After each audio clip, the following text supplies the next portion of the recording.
Assalamualaikum warahmatullahi wabarakatuh. Perkenalkan, nama saya Nadia Putri Marlina, NIM 17364327. Dalam video ini, saya akan menjelaskan berdasarkan pertanyaan-pertanyaan yang diberikan oleh dosen penguji saya dalam sidang komprehensif yang bernama Ibu Hilda SMSI. Pertanyaan yang diberikan ada 5. Maka saya akan membahas 5 materi dalam video saya. Yang pertama, apakah makna la ilaha illallah? Yang kedua, apa itu rukun iman?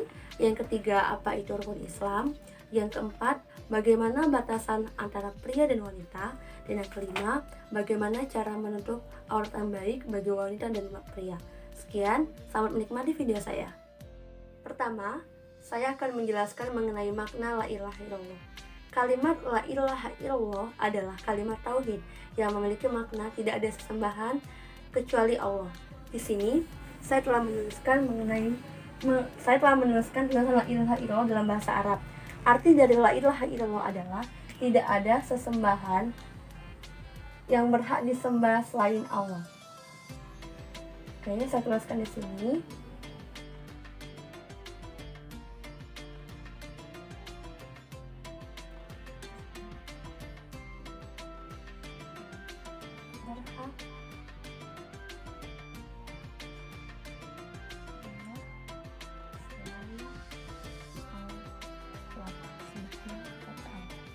Artinya, kita sebagai umat muslim harus selalu menyembah Allah dengan cara beribadah yang baik, sholat tepat waktu, dan mengikuti semua perintah dan menjauhi semua larangannya. Oke, kalimat la ilaha illallah juga terdapat dalam Al-Quran, yaitu Quran Surat Al-Anbiya ayat 25. Makna la ilaha illallah di sini, makna la ilaha illallah terdapat dalam surah Al-Anbiya ayat 25. Baiklah, setelah menjelaskan mengenai makna la ilaha illallah, saya akan menjelaskan mengenai dalil Al-Quran yang menjelaskan mengenai makna la ilaha illallah, yaitu terdapat dalam Quran Surah Al-Anbiya ayat 25 yang berbunyi, A'udzubillahi minasyaitonirrajim, Bismillahirrahmanirrahim, wa ma arsalna min qablika min rasuli illa ilaihi annahu la ilaha illa anfa buduwan. Artinya, dan kami mengutus seorang rasul pun sebelum engkau Muhammad, melainkan kami wahyukan kepadanya bahwa tidak ada Tuhan yang berhak disembah selain Allah, maka sembahlah aku. Selain Quran Surah Al-Anbiya ayat 25 ini menjelaskan bahwa sudah jelas bahwa Allah memerintahkan umat muslim untuk menyembah Allah. Maka ada kalimat la ilaha illallah Muhammad Rasulullah, tiada Tuhan melainkan Allah untuk disembah. Selain Quran Surah Al-Anbiya ayat 25, terdapat hadis Rasulullah SAW yang menjelaskan mengenai makna la ilaha illallah. Dalil hadis yang menjelaskannya berisi, Nabi Muhammad SAW mengatakan kepada Mu'ad bin Jabal, wahai anak muda, sesungguhnya aku akan mengajarkan kepada engkau beberapa kalimat yang penting. Tahukah engkau apakah hak atas hamba-hambanya dari Allah? Rasulullah pun menjawab, sesungguhnya yang harus diterima oleh Allah dari hamba-hambanya, mereka beribadah menyembah Allah, beribadah hanya kepada Allah, jangan sekali menyekutukan Allah dengan sesuatu. Kalau hamba Allah beribadah pada Allah dan tidak menyekutukan Allah dengan sesuatu, Allah tidak akan mengazab mereka. Dapat ditarik kesimpulan bahwa sudah jelas dalam Al-Quran dan Al-Hadis bahwa Allah memerintahkan hamba-hambanya untuk menyembah Allah. Mungkin sekian penjelasan mengenai pertanyaan pertama, akan dilanjutkan dengan pertanyaan kedua. Setelah pertanyaan pertama, yaitu makna la ilaha illallah, saya akan menjawab pertanyaan kedua, apa itu rukun iman? Baiklah, seiring menjelaskan, saya akan menjelaskan pengertian rukun iman. Pengertian rukun iman adalah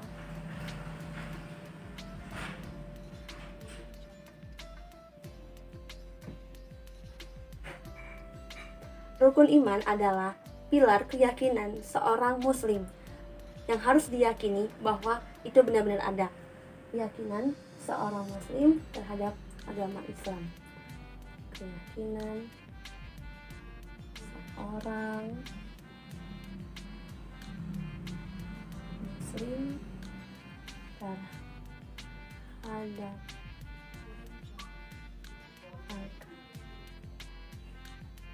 Islam. Di sini rukun iman terbagi atas 6. Saya akan tuliskan rukun iman terbagi atas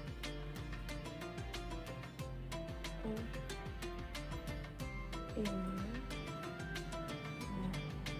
terbagi atas 6 macam. Yang pertama itu ada iman kepada Allah Subhanahu wa Ta'ala. Seorang muslim harus meyakini bahwa iman kepada Allah sangat penting, dan harus yakin bahwa seorang muslim bisa tahu bahwa Allah benar-benar Tuhannya dengan cara menyembahnya dan mengikuti semua perintahnya. Yang kedua itu ada iman kepada malaikat-malaikat Allah. Iman kepada malaikat Allah. Sebagai seorang muslim, kita harus yakin bahwa Allah benar-benar menciptakan malaikat dari cahaya, yang dimana setiap apa yang kita lakukan pasti ada yang mencatat, ada yang mengawasinya. Untuk itu, kita sebagai muslim harus berhati-hati dalam bertindak, karena ada malaikat yang mengawasi kita di setiap apa yang kita lakukan. Yang ketiga, iman kepada kitab-kitab Allah. Iman kepada kitab Allah. Dari yang kita ketahui, ada 4 kitab yang Allah turunkan. Yang pertama ada Zabur, itu Zabur, Taurat, Injil, dan juga Al-Quran. Kita harus yakin dan percaya dan selalu mengimani kitab-kitab yang Allah turunkan. Dan lebih bagus lagi kita mempelajari kitab-kitab tersebut. Yakin dan percaya bahwa kitab-kitab yang Allah turunkan itu ada, maka kita mempunyai pegangan hidup sebagai pedoman. Yang keempat, itu ada iman pada Rasul Allah. Dari yang kita ketahui, Rasul kita yaitu Nabi Muhammad SAW merupakan utusan Allah, yang dimana diberi tugas untuk memberikan cahaya bagi umat muslim, bagi umat manusia, bahwa Allah itu benar-benar ada dan wajib untuk disembah. Untuk itu kita harus percaya bahwa ajaran yang diberikan oleh Rasulullah SAW merupakan wahyu yang Rasul terima dari Allah dan harus diikuti dan dipercaya. Yang kelima itu ada iman kepada hari akhir.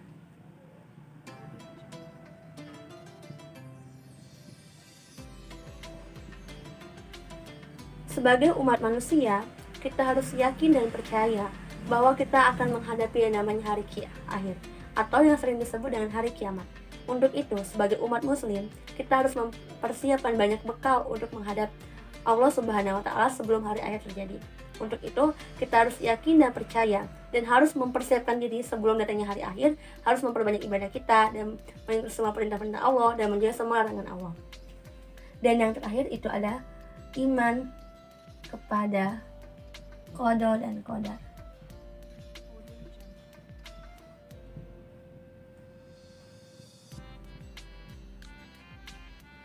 Iman kepada qada dan qadar di sini maksudnya adalah kita harus yakin dan percaya bahwa apa yang kita dapatkan, apa yang kita peroleh itu merupakan takdir yang Allah berikan untuk kita.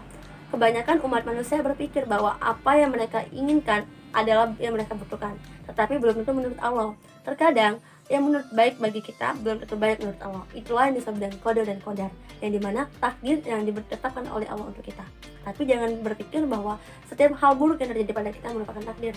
Takdir bisa kita ubah dengan usaha dan kerja keras. Contohnya ingin memperoleh, ingin menjadi kaya raya dengan bekerja keras, ingin pintar dengan belajar, itu juga disebut dengan qada dan qadar. Setelah menjelaskan mengenai makna-makna rukun iman, di sini saya akan menyebutkan beberapa dalil Al-Quran dan hadis yang menyebutkan mengenai rukun iman. Dalil Al-Quran yang menjelaskan mengenai rukun iman terdapat dalam surat Al-Baqarah ayat 177 yang begini. A'udzubillahi minasyaitonir rajim. Bismillahirrahmanirrahim.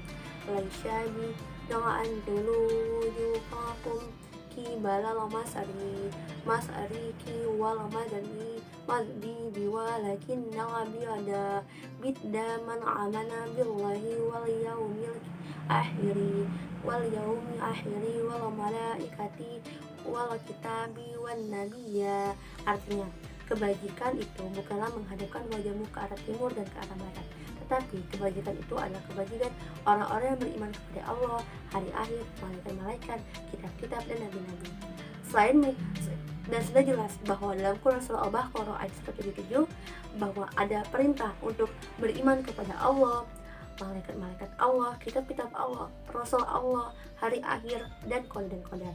Selain dalam Al-Quran Al-Baqarah ayat 177, terdapat juga hadis Rasulullah SAW yang memerintahkan mengenai rukun iman, yang berbunyi, iman itu adalah hendaklah engkau beriman kepada Allah, malaikat-malaikatnya, kitab-kitabnya, rasul-rasulnya, dan hari akhir, dan engkau beriman kepada takdir Allah yang baik maupun buruk.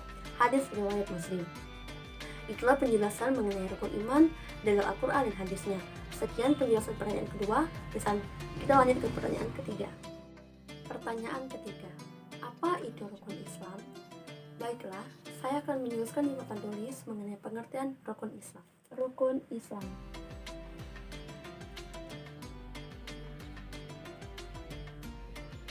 Rukun Islam adalah fondasi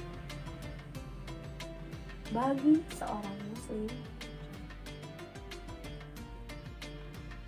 dalam menjalankan hidupnya.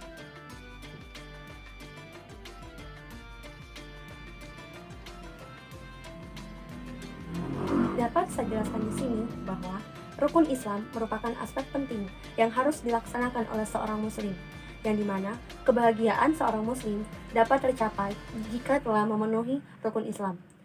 Rukun Islam terbagi atas 5 perkara. 5 perkara dalam rukun Islam.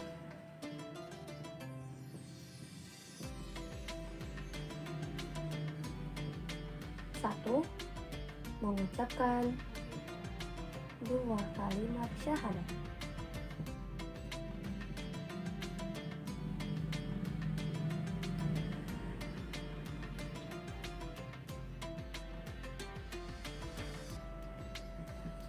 Dua kalimat syahadat ini adalah La ilaha illallah Muhammadar Rasulullah. Aku bersaksi bahwa tiada Tuhan selain Allah dan Muhammad adalah Rasul utusan Allah. Yang artinya, setiap umat muslim yang sudah mengucapkan itu yakin dan percaya bahwa Allah adalah Tuhannya dan Muhammad adalah Rasulullah yang diutus oleh Allah untuk menyampaikan ajaran-ajarannya. Yang kedua adalah menunaikan salat 5 waktu. Menunaikan salat 5 waktu. Salat dalam Islam merupakan kewajiban yang sangat penting harus dilaksanakan oleh setiap muslim. Ditegaskan, diwajibkan, artinya setiap muslim harus melaksanakan salat setiap harinya sebanyak 5 waktu, yang ada subuh, zuhur, asar, maghrib, dan isya. Mengapa salat menjadi fondasi bagi rukun Islam? Karena salat adalah amalan pertama yang dihisab oleh Allah pada saat hari penghisaban nanti.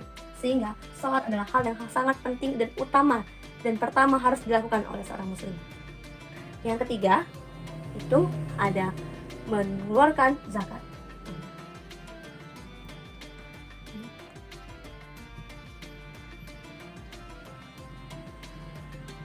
Mengeluarkan zakat di sini sama artinya kita membersihkan harta-harta yang kita peroleh dengan cara memberikan uang kita kepada orang-orang yang kurang mampu. Zakat terbagi menjadi 2, itu ada yang namanya zakat fitrah. Di sini zakat fitrah dan yang kedua itu ada zakat mal. Zakat fitrah di sini wajib dikeluarkan pada saat akhir bulan Ramadan. Setiap muslim harus mengeluarkan zakat karena zakat merupakan kewajiban yang harus dikeluarkan. Tujuan dari zakat adalah sebagai ungkapan rasa syukur seorang muslim atas rezeki yang diberikan oleh Allah. Sedangkan zakat mal mempunyai banyak bagian, ada yang berupa emas, tanah, ataupun harta yang lainnya. Zakat mal dapat dikeluarkan setiap waktu sebagai ungkapan rasa syukur bagi seorang muslim terhadap orang-orang sekitarnya. Yang keempat, berpuasa di bulan Ramadan. Puasa di bulan Ramadan. Oke, berpuasa di sini pengertiannya adalah menahan lapar dan haus di bulan suci Ramadan dan tentunya menahan nafsu. Ada banyak hal yang bisa membatalkan puasa. Untuk itu, sebagai seorang muslim, kita harus istiqomah dalam menjalankan puasa ini. Dan hukumnya wajib pada saat bulan suci Ramadan. Yang kelima, itu ada menunaikan haji bila mampu.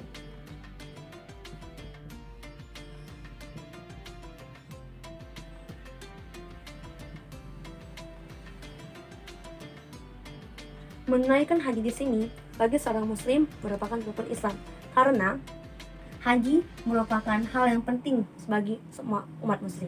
Setiap umat muslim pasti mencita-citakan untuk pergi haji. Untuk itu, Allah tidak mewajibkan yang namanya haji, tetapi Allah memerintahkan untuk melaksanakan haji jika mampu. Inilah 5 perkara yang harus dilaksanakan oleh seorang muslim dalam menjalankan hidupnya.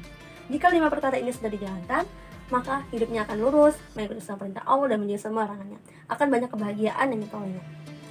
Sekian penjelasan mengenai 5 perkara. Nanti akan next menjelaskan mengenai dalil Al-Quran dan hadis dan menjelaskan mengenai rukun Islam. Setelah menjelaskan mengenai makna rukun Islam dan 5 perkara rukun Islam, saya akan menjelaskan mengenai dalil hadis yang menjelaskan mengenai rukun Islam, yang berbunyi hadis riwayat Muslim. Auzubillahiminasyaitonirrajim. Bismillahirrahmanirrahim.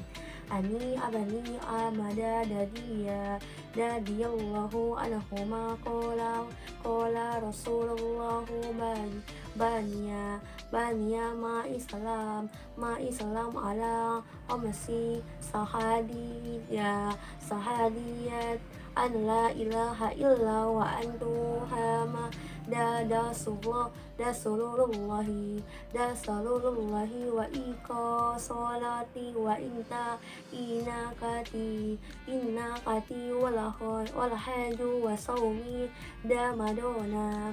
Artinya, dari Abdullah bin Umar, semoga Allah meridhoinya, ia berkata, Rasulullah SAW bersabda, Islam dibangun atas 5 perkara, yaitu syahadat yang berbunyi la ilaha illallah Muhammad Rasulullah, mendirikan sholat, membayar zakat, haji, dan puasa Ramadan. Itulah mengenai hadis yang menjelaskan mengenai rukun Islam. Setelah menjelaskan mengenai pengertian 5 perkara dan hadis mengenai rukun Islam, kita bisa lanjut ke pertanyaan berikutnya mengenai apakah tata cara pergaulan pria dan wanita dalam Islam. Baiklah, pertanyaan keempat, bagaimana pergaulan dan tata cara antara pria dan wanita dalam Islam? Di sini ada banyak bagian mengenai pergaulan antara tata cara pria dan wanita dalam bergaul. Banyak sekarang kaum anak muda yang tidak mengetahui batasan antara pergaulan antara pria dan wanita. Sedangkan Islam telah banyak menjelaskan mengenai pergaulan antara pria dan wanita. Di sini saya akan menjelaskan yang pertama, itu ada namanya Gadiul Basar, artinya menundukkan pandangan. Tata cara pergaulan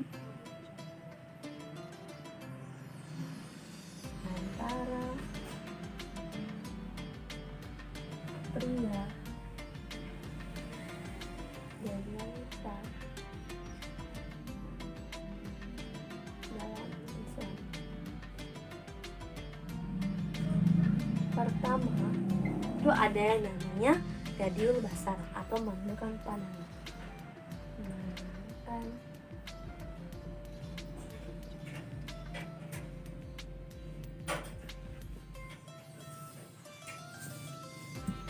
Bagi pria dan wanita yang bukan muhrim atau bukan mahram menyebutnya, tidak boleh namanya saling tatap menatap. Karena saling tatap menatap itu artinya sudah zina mata. Untuk itu, bagi setiap pria dan wanita yang belum menjadi mahram harus menundukkan pandangannya. Ada salah satu hadis yang menjelaskan mengenai tata cara menundukkan pandangan bagi pria dan wanita. Auzubillahiminasyaitonirrajim. Bismillahirrahmanirrahim. Qul lil mu'minina yan'usu min absarihi wa fazufudu خدوجا هم كذلك أذاك إن الله عبيد بما يسمعون. Artinya, katakanlah kepada laki-laki yang beriman agar mereka menjaga pandangannya dan memelihara kemaluannya. Yang demikian itu lebih suci bagi mereka. Sungguh Allah Maha mengetahui apa yang mereka perbuat. Untuk itu, bagi setiap muslim, baik pria maupun wanita, harus menundukkan pandangannya jika belum mahram, karena Allah sudah memerintahkannya bahwa menundukkan pandangan merupakan salah satu perintah yang Allah berikan.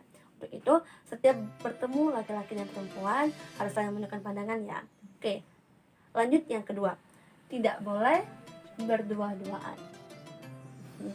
Di sini banyak anak muda yang belum mengetahui tata cara pergaulan antara pria dan wanita. Larangan berdua-duaan bagi seorang muslim antara pria dan wanita tidak diperbolehkan dalam Islam. Ada orang yang berkata pria dan wanita yang berdua-duaan, yang ketiganya adalah setan. Ini salah satu juga tata caranya. Maka dari itu tidak boleh berdua-duaan bagi seorang muslim antara pria dan wanita. Minimal 3 orang, atau 2 perempuan 1 laki-laki, atau 2 laki-laki 1 perempuan. Intinya tidak boleh berdua-duaan. Tidak berdua-duaan juga terdapat dalam hadis Rasulullah yang berbunyi, Auzubillahiminasyaitonirrajim, Bismillahirrahmanirrahim. La yahaqa na jalaba madatin ila wa mahadha wa majida. Artinya, tidak boleh seorang laki-laki berduaan dengan seorang wanita kecuali dia, muhrimnya, ditemani mahramnya. Maksud dari hadis ini adalah seorang wanita yang ingin ditemani oleh seorang pria harus memiliki mahramnya. Yang berdua, seorang wanita di sini yang berdua-duaan harus memiliki mahramnya, minimal ayah atau adiknya. Ini adiknya, baru boleh ditemani oleh teman laki-lakinya. Karena dalam Islam tidak boleh ada yang namanya laki-laki dan wanita berdua-duaan. Untuk itu harus ada mahram yang menemaninya. Lalu yang ketiga, berusaha agar terhindar dari fitnah, yang dimana seorang laki-laki, kita tulis dulu ya, berusaha menghindari fitnah. Berusaha menghindari fitnah.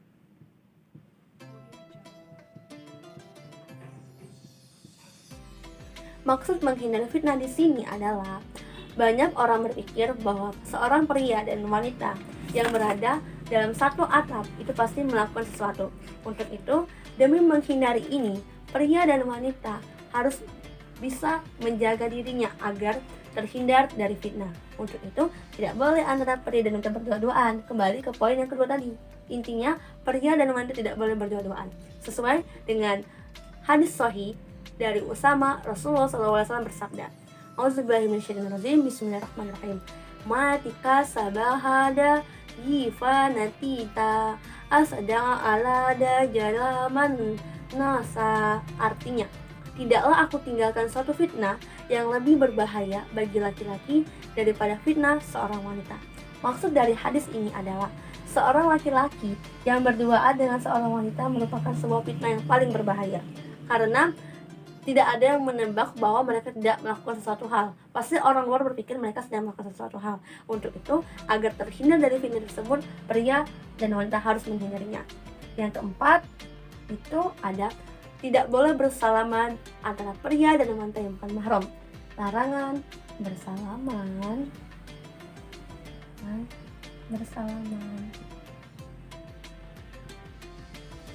bagi wanita yang bukan mahram.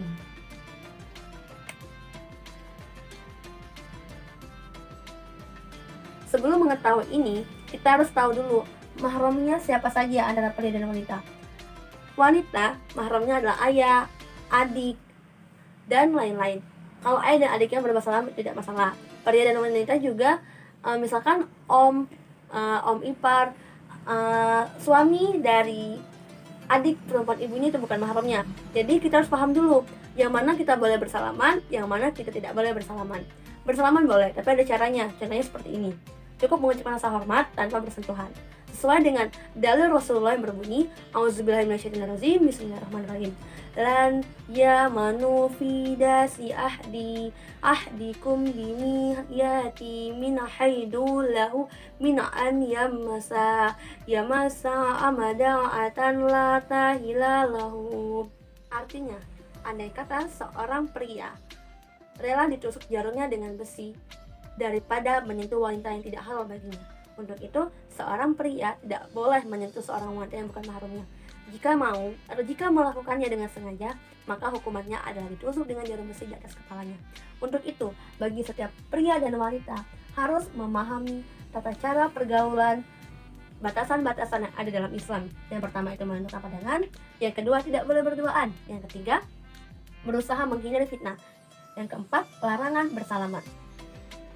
Yang itu bagi seorang muslim kita harus memahami dan harus menerapkannya dalam kehidupan sehari-hari.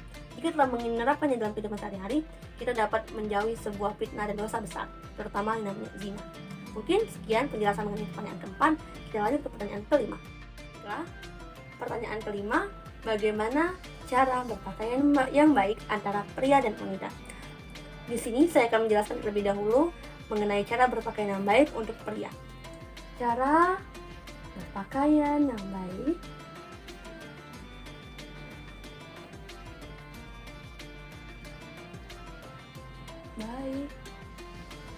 untuk pria.